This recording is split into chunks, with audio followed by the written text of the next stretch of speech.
it's time for another Midwest Mayhem and Murder video. If you like my content, please don't forget to like, comment, and subscribe. Once a week, I want to try to do a missing persons case video as well. Of course, the missing person will be from the Midwest. They could be cold cases or they could be current cases. I want to help shine a light and maybe we could help somebody together.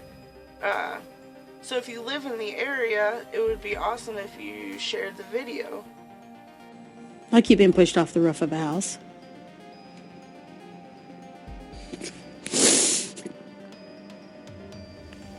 Sorry. 26 years have passed, but time can't ease Jeannie McDowell's pain. Her nephew, Eugene Martin, disappeared without a trace on August 12, 1984, while delivering Sunday papers. All police found was a bag and several folded-up newspapers. He was a 13-year-old boy, teenager. If you are interested in true crime, you've probably heard of Johnny Gosch. It was a huge case, still is, and there still hasn't been a satisfying ending. Well, the two boys I'm going to talk about today have some ties with the Johnny Gosch case. I do plan on making a video in a few weeks about Johnny Gosch. There's just so much information that there's going to be a lot of research to put into it. But I will have a video eventually about Johnny Gosch as well. However, today I'm going to talk about two young boys that have links to the Johnny Gosch case. They haven't gotten nearly as much attention as Johnny Gosch, and just like Johnny Gosch, their stories haven't had an ending. Nobody knows what happened to them, and there's a lot of conspiracy theories, or just not really conspiracy theories of what's happened to the three. There was a pattern. Johnny Gosch was abducted in 1982 from Des Moines, Iowa. Then Eugene Martin was abducted in 1984 from Des Moines, Iowa. And then Marc Allen was abducted in 1986 in Des Moines, Iowa. And in that span of 4 years, there were several kidnapping attempts that were failed, most of them involving young adolescent boys that were paper boys. First, we're going to start with Eugene Martin. He was born August 17th, 1970. His family lovingly referred to him as Gene. He was the youngest of two brothers. When he was really little, his parents divorced and his dad remarried, and in that marriage he gained 4 step-siblings. And I believe he mostly stayed with his father, but I could be wrong about that. Gene was a very active boy. He liked fishing, he liked football, he liked to skate, but he also liked video games. His older brother Mike described him as a shy but very compassionate brother. On August 12th, 1984, just 5 days before Eugene Martin's 14th birthday, he headed out at 5 a.m. to deliver the Des Moines Register, which is the Des Moines newspaper. Now, normally his older stepbrother would go with him, but it's August, so it was time for the Iowa State Fair, and he wanted some extra spending money. When I was little, I used to go to the Iowa State Fair all the time. It has entertainment, it has rides, it has a butter cow.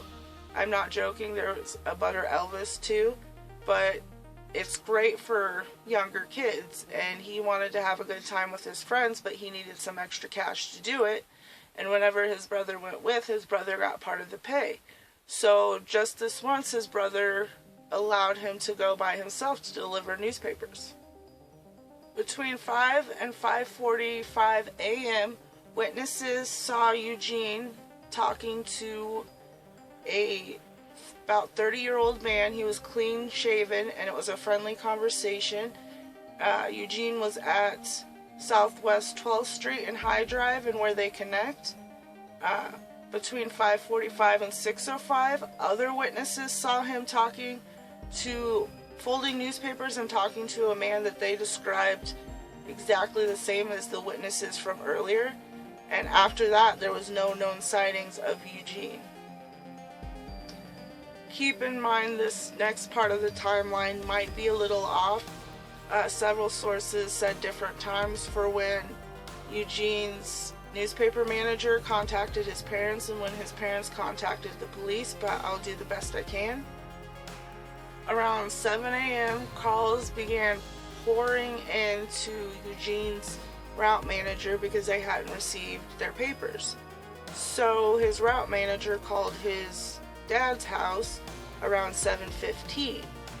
He called back 15 minutes later to say that he had found Eugene's bag and the newspapers, but Eugene was nowhere to be seen. By 8 o'clock, his dad started to really get scared. He hadn't come home, he hadn't called, he hadn't contacted anybody. Around 8:40, a search began for Eugene. He was considered an involuntary disappearance right away. A nationwide bulletin was sent out for a Caucasian man between the ages of 20 and 30 who was clean shaven and clean cut and about 5'9" in height.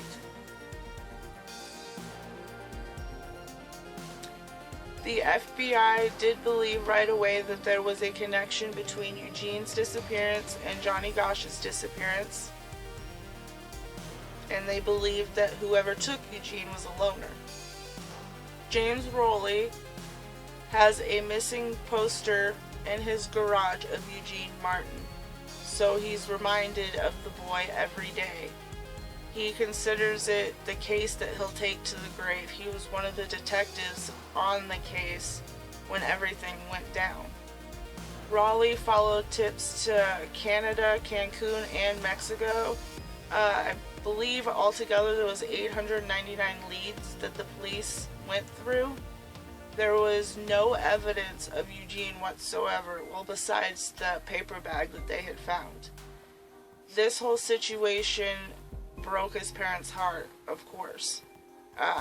Not too long after, because of all the stress and grief, his father and stepmother got divorced. But once a week, 4 years, his father would meet up with Raleigh to talk about the case, because that's how much he cared. He didn't stop looking for his son until his mind went. In 2002, he died of cancer, and before that, for a few years, he was struggling with Alzheimer's. I'm not sure when Eugene's mother passed away, but she passed away from complications of diabetes, so neither parent got an ending to what happened to their son, which is really sad. At the time of Eugene's disappearance, he was 13 years old. He was about 5 foot tall and weighed about 110 pounds. He had brown hair and brown eyes. He was wearing a gray and white midriff with red sleeves, blue jeans, and blue track shoes. He had a significant scar on his right knee, and he had fractured one of his wrists when he was younger. On March 29, 1986, the evening just before Easter, the 13-year-old left his home on Southwest Emma Avenue to hang out with friends, maybe take in a movie. And that's the last time his family ever saw him. He walked out the door, and the kids were getting ready to have pizza. And I'll never forget it as long as I live. The last thing he said to me as he walked out the door was, "Save me some pizza, Mom. I'll be hungry when I get home." Now we're going to talk about Marc Allen. Marc Allen was born May 13th, 1972. From the ages of 7 months to about 4.5 years, he lived in Connecticut with his grandmother on his father's side. And then until the age of 10, he lived with his mom in Iowa. At the age of 10, he decided to move in with his father in Minneapolis, Minnesota. But in January of 1985, he moved back to Des Moines to be with his mother.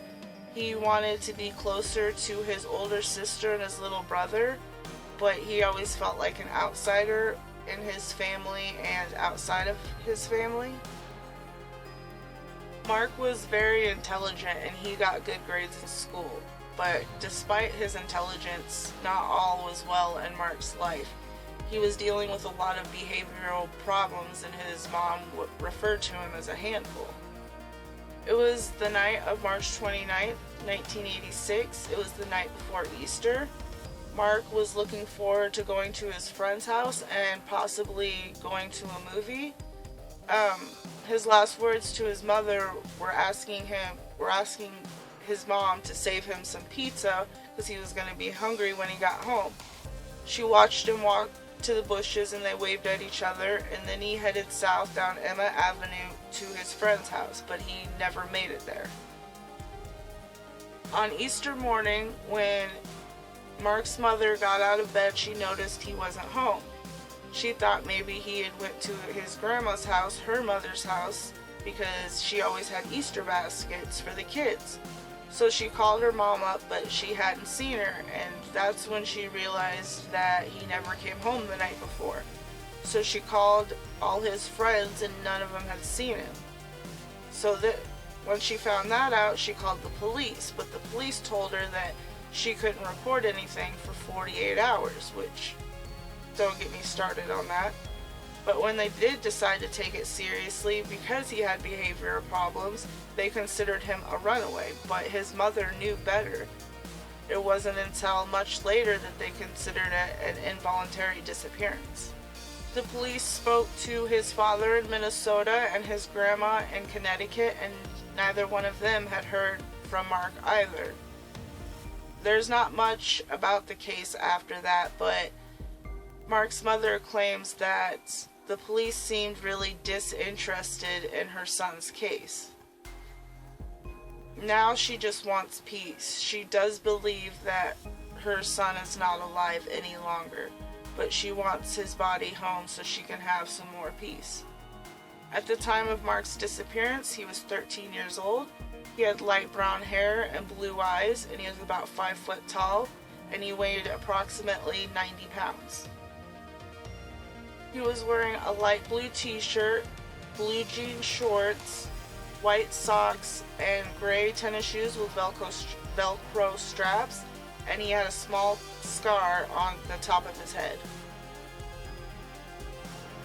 If you have any information on Eugene Martin's case or Marc Allen's case, you can call the Des Moines Police Department at 515-283-4864. I'll leave the number down in the description box. Let me know what you think about these disappearances and the patterns, especially if you know about the Johnny Gosch case. If there's any missing persons cases or other crime cases in the Midwest you'd like me to cover, just drop me a comment. And don't forget to like, comment, and subscribe. You guys are all awesome. Thank you.